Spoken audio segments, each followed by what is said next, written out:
UFC's back in Abu Dhabi this weekend. We've got Robert Whittaker versus René Derrida. Great for us UK fans because it'll be on at a normal time, so it gives us something to watch on Saturday night rather than I usually watch it on Sunday mornings. But yeah, looking like a decent card as well. We're starting with the first fight. We've got Martin Buday versus Marcus Buchecha. Obviously, Marcus Buchecha, elite level grappler, less experienced than Martin Buday in MMA, but he's still experienced in a high level competition. You know what I mean? And he looked good in his fights in one. He's lost to Rug, but he's doing good things, isn't he? And then he won his last fight against Amir Ali Akbari. He looks good, Marcus Buchecha, though. Decent. He doesn't give up. He doesn't really gas too badly. His wrestling looks good on the feet. He sets the takedowns up nice. And even if he can't get the takedown, he's willing to pull guard as well. Like, you've seen that in his fight with Rug, but he's just a specimen, isn't he? He pulled guard on him and almost swept him a few times. And I feel like if that was anyone else, he probably would have got the sweeps during that fight. So he's coming up against Martin Buday. Martin Buday's got a decent record. He's 15-2. His last loss was against Shamil Gaziev. I can't really remember what happened in that fight. And he's had a split decision win against Andrei Arlovski and a unanimous decision win against this Mongolian guy. I think it's Mongolia anyway. That was a late notice fight though, wasn't it? He come in short notice, this Uram.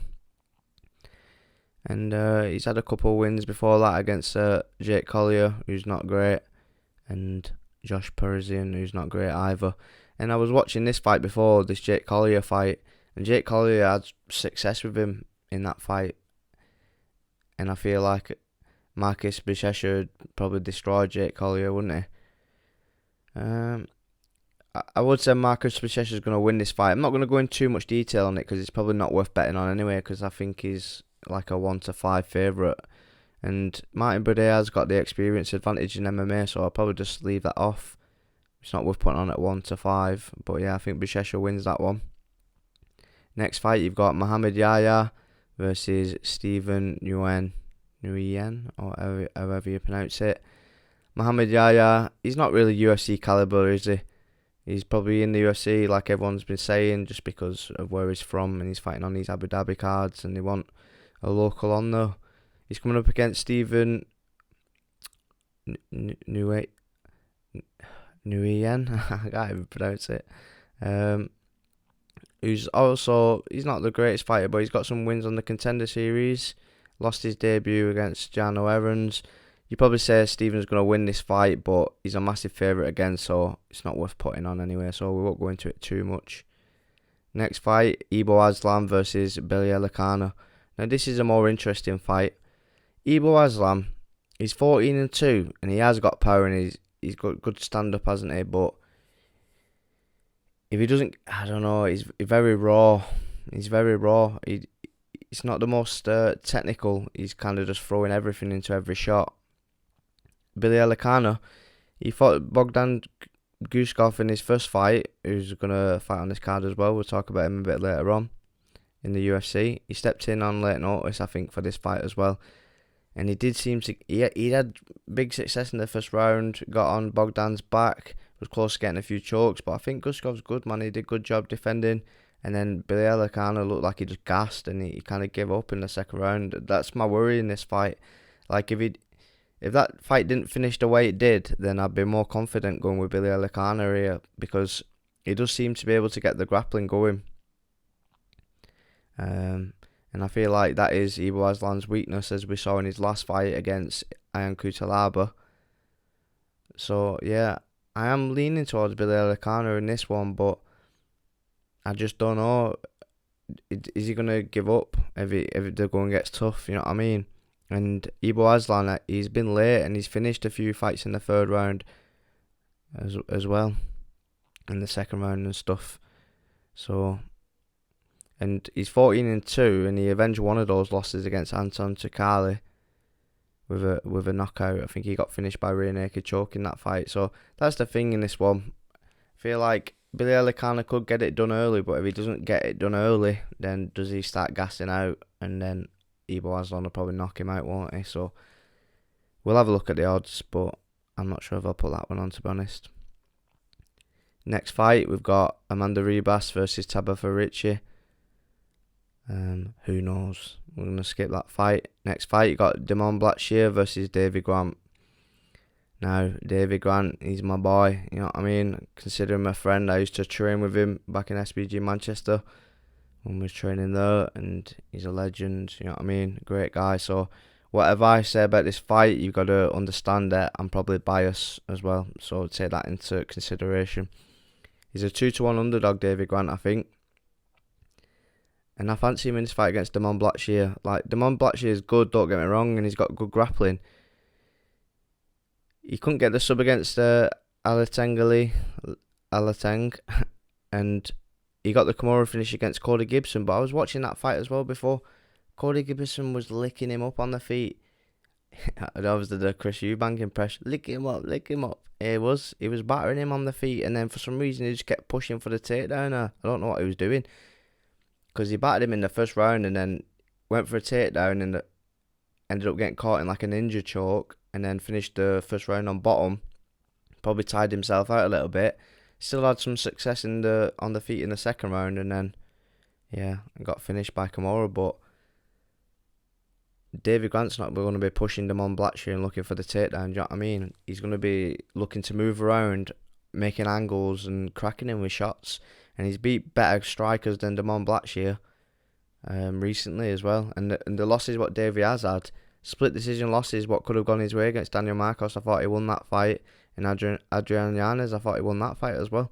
And these guys are like prospects, up and comers, who are all doing really, other than Asunsao, obviously he's really old, and Smoker. But his last fight against Ramon Tavares, another prospect. And they've all got better striking, I would say, than Damon Blackshear. But then he's got the threat of he's trying to wrestle as well, so that does open up his striking a little bit. But Davy Grant's tricky on the ground as well. He's a black belt now. You've seen the submissions he can pull off, and I don't think he's not going to be easy to take down, because he's always making those angles on the feet. He's not just going to stand there right in front of you. He's like cutting angles side to side, and he's great at it. There's a reason why he's still performing the way he is at his age. I know he's 39 and everyone's saying, oh yeah, but he's getting old now. He didn't look old in his last fight. All the fights before that, he's always in wars as well. You cannot count people like that out, I don't think. And Damon Blackshear, I do rate him. I think he's a good fighter, and he's definitely capable. But I do fancy Davy Grant here 2-1. Like I say, I'm probably biased, but he's my boy, and I'm going to stick with Davy Grant, because I don't want to be cheering for the other guy. Next fight, we've got Muslim Salikov versus Carlos Leal. Carlos Leal is looking good in the UFC. He come in and made his debut short notice against Rinat Fakhretdinov, and people thought he got the win there and he got robbed. But then he come up in his last fight and sparked out Alex Morono, didn't he? And he looked really impressive. Muslim Salikov, though, he's been looking impressive himself. That was a great finish in his last fight, and a split decision win to Ponzinibbio the fight before that. And Ponzinibbio still got it. He won his last fight, didn't he, Ponzinibbio? If I'm thinking rightly. Was it his last fight or the one before that? I'm not going checking anyway. But yeah, I think Carlos Leal, he should get the win here. A big favourite though, so we won't put it on just because there is that risk that he gets caught by Muslim Salikov, because he's a tricky striker, isn't he? Throws things what you don't see coming, and never knows what knock you out. Next fight, got Bryce Mitchell versus Saeed Nurmagomedov. We all love Bryce Mitchell, don't we? And we all want Bryce Mitchell to win. How's he going to look at bantamweight? That's a big question. And that's it, really. I feel like Bryce Mitchell can definitely get the win here. The danger is the same way he got finished in the last fight, this ninja choke, because that's Saeed's speciality, really, isn't it? These guillotines and ninja chokes. He's got good striking, but he ain't got the kind of power that Gene Silver's got. And I feel like that's what got him the win against Bryce Mitchell in that last fight, Gene Silver. It was the danger of the striking, what made Bryce Mitchell desperate to get in on the takedowns. And I feel like that's what probably put him there, and he probably hurt as well before he got caught with that which is Saeed. He is good on the feet and he's got slick striking, but I don't think he's got that finishing one punch knockout power like Gene Silver's got. And I think Bryce Mitchell should be able to control him. It's just how does he deal with a weight cut? That's what I'm thinking. Because I don't know if it's just maybe I'm remembering wrong, but it seems like he's had a bit of a hard time making the weight featherweight sometimes. Like he looks a bit drawn out in that. But maybe I'm wrong. But yeah, I feel like that's the danger in this fight. It's that front choke, but surely Bryce Mitchell has been working on that anyway after getting finished with it in his last fight. That's what you would usually do if you get finished by submission. The first thing you do when you get back in the gym is work on defending that submission. You know what I mean? So hopefully he's done that. But he's a mad guy, isn't he, Bryce? So you don't know what he's been doing.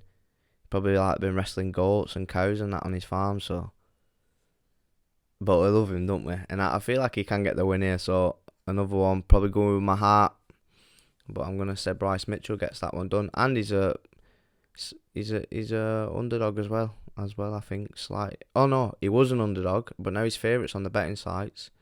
So there's money coming in on him as well. So other people are seeing what I'm seeing. Next fight, we got Nikita Krylov versus Bogdan Guskov. I like Bogdan Guskov. I think he's good. But this is a tough fight against Krylov. It's a big step up in competition for him. You know, from fighting Ryan Spann and Billy Elicana. Nikita Krylov has been there. Former world champion, wasn't he, on Bellator and that, if I remember correctly. Yeah, he's a really good fighter. So it's a big step up in competition for Bogdan Guskov. I do like him though. I think he's tough. And Nikita Krylov is coming off that loss to Dominic Reyes, and that was a bad knockout, that wasn't it? And that was only 3 months ago. You know what I mean? And Bogdan Guskov, he can crack. And he's on the up. I'd say Nikita Krylov, he's probably going down. Guskov's coming up. He's just been finished 3 months ago. He's the underdog. So give me Bogdan Guskov on this fight. That's what I'm going to take on it. Next fight, we've got Asu Almabayev versus Jose Ochoa. This is another tough one to predict, but it's close in odds, so it's these ones what are like worth betting on, isn't it? It's pointless betting on your 1 to 5s, but when it's evens or you've got an underdog, these are the ones worth betting on. But it is a really close fight, this. It's hard to see where it's going to go, because Ochoa looked great in his last fight against Durden. He was just hurting him with everything he threw, and it's not like he was loading up on the shots at first. He was just like hurting him bad with everything he threw, and Cody Durden had no sniff at getting a takedown in that fight. I can't really, maybe I'm missing something in my memory, but I think even if he did get on him, Jose Ochoa, he was never in danger of getting taken down. Imagine if I'm just completely wrong now. I did watch the fight, but it's just hard to remember, innit? There's so many. And then he lost his debut against Lonnie Kavanagh, but Lonnie Kavanagh is he's like a prospect in the division. And he's had some wins by submission before, Jose Ochoa, so he's probably well versed on the ground. Which is where Almabayev, a lot of his wins come by submission, don't they, as well? Well, his last 3, though, have been by decision. And he did get finished by Manel Cap, and I'd say Jose Ochoa's probably got that same striking calibre as Manel Cap. Maybe he's not as patient as Manel Cap, but he's definitely got the power anyway. So you could have a look at putting Jose Ochoa on there as well. I think it's evens that fight. Maybe he's a slight underdog, I'm not sure. We'll have a look. Next fight, we've got Sharon Magomedov versus Marc-Andre Barriault. I think this is a pretty straightforward win for Sharon Magomedov. After that loss to Michael Page in his last fight, that was a tricky fight for him. But back to his bread and butter now. He eats guys like Marc-Andre Barriault for breakfast, I think. He's coming off a good win, Barriault, with a good finish over Bruno Silva. It was that elbow, wasn't it, what put a fucking hole in his head. But before that, he was on a 3-fight skid. Yeah, and I think Sharon's just going to get it done, but massive favourite again, so it's pointless putting it on. Next fight, co-main event, you've got Peter Yan versus Marcus McGee. Now this will be a good fight to watch. No point betting on it because Peter Yan's a massive favourite, and I think there's definitely potential for Marcus McGee to win this fight. I do think Peter Yan will probably win. He's got the experience fighting at the higher level. Marcus McGee, this is a big step up for him. But he has looked good. He looks like Predator as well, doesn't he, when he takes mask off. I'm not doing an Arnie Schwarzenegger impression, but yeah. I think Peter Yan probably gets the win, but I think there's definitely potential for Marcus McGee to get the win as well, so it's pointless putting it on at the odds when it's at. And then main event, Robert Whittaker versus Rene Derrida. I was watching, I think Robert Whittaker, was it on Ariel Helwani? I was listening to it anyway while I was doing other things, but it sounds like he's half out to me. He's already accepted, like, he's coming to the end of his career, saying like this is his last run. I don't know, man. I just feel like he's half out. But you can't cut him out because he is a warrior. But Rene Derrida, he's here to, he's making a run in it. He's had 2 losses. But it was against this, it was at heavyweight, wasn't it? Against Anatoly Makalin. However you pronounce it. And I like him. He's cool. He's calm. He's collected. He's looked good in his UFC fights so far. Had a tougher time against Gerald Meerschaert than the others, but I really like what I've seen of him, and I think he's a cool guy as well. Robert Whittaker, I like him as well as a warrior, isn't he? He's been around a long time. Great former champion. But I just think Rene Derrida's going to be a bit too much for him in this fight. I think he's on the up and definitely a future contender. Middleweight, I see like this Derrida fight, that'd be a tough fight for Fluffy Hernandez. I think Fluffy Hernandez is definitely got the potential to be the future champion, and I feel like Derrida is going to be one of his tougher challenges because Hamzat's going to be out of there by then. He's either going to win and retire, or he's going to lose and potentially retire because of his health issues or whatever. I just can't see Hamzat being around for too long. And I think Derrida beat DDP. I think he's got the style to beat Dricus. And then it'll be between him and Anthony Hernandez for the champion. I reckon so anyway. So yeah, I think Rene Derrida gets this one done.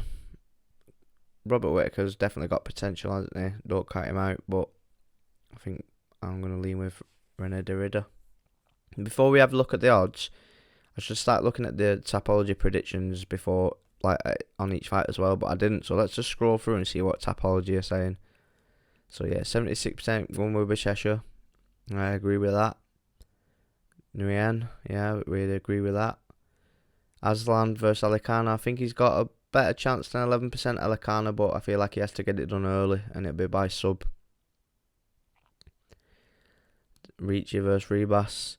That's interesting because Ricci is 62% favourite, and I feel like she's the underdog on the odds makers, so potential there. But you can't trust the women's MMA. Grant versus Blackshear. Grant 17%, so big underdog. But I'm sticking with Grant. Carlos Leal, massive favourite. I agree with that. Mitchell versus Nurmagomedov. Slight underdog on Tapology predictions, Mitchell, but we're going to go with him. Guskov, favourite.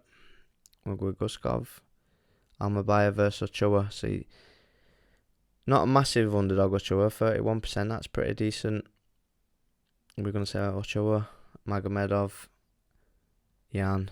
I think McGee's got more than a 9% chance to win that fight. And then Derrida's a slight favourite to Whittaker. So we're not too much different than the Tapology predictions, just a few. So let's have a look at the odds now, see what the odds are saying. So yeah, I've put a few on here already. So Ribas leaving that off. Bryce Mitchell, see, he's the favourite now, but I'm pretty sure he started at the underdog, so some money coming in for Bryce Mitchell. Davy Grant, he's like a 3-1 underdog almost, so definitely I'm taking the gamble on it anyway. Ibo Aslan versus Billy Alicana. You could put Alicana on, but I just don't know if he's going to gas. Was that a late notice thing, why he gassed, or is that just how he is? And I know he's had a couple split decisions against some fighters who are not so great, so probably just leave that one off and watch it. Then we've got Boudet versus Bishesha. The odds are too wide, I think, because Mike Boudet has still got a good record at the end of the day, 15-2 or whatever it was, and he's got more experience than Bishesha in MMA and the UFC. Mohamed Yahya, not putting that on because you just don't know. You see what I mean about the odds? I know I say it on every video, but it's just pointless putting on, because even if I put on these ones, it's not going to boost the odds by too much, and it's just you never know in fighting, do you? Anything can happen. And then I'll probably put Bogdan Guskov on. Ochoa versus Almabayev, you could put that one on as well if you wanted to like go for a big return. But that is a interesting fight. Might just be best off watching that one. So yeah, I'll probably just stick with the 4 to be honest, because you're getting a good return there anyway. So almost 36-1. We've got Renan Derrida, Bryce Mitchell, David Grant, and Bogdan Guskov. You could leave David Grant off if you're not as biased as me and still get £100 off a tenner though. But tough fight for Bogdan Guskov. But yeah, Nikita Krylov coming off that heavy KO and Bogdan could crack. So has he recovered fully from that? 3 months is not a long time, is it? But yeah, I'm happy with that. Probably put David Grant on as well myself, but you don't have to. So a tenner on that will get you £368 back. Good luck on the weekend. If you're still around here now, like and subscribe, and I'll see you next time on the next one.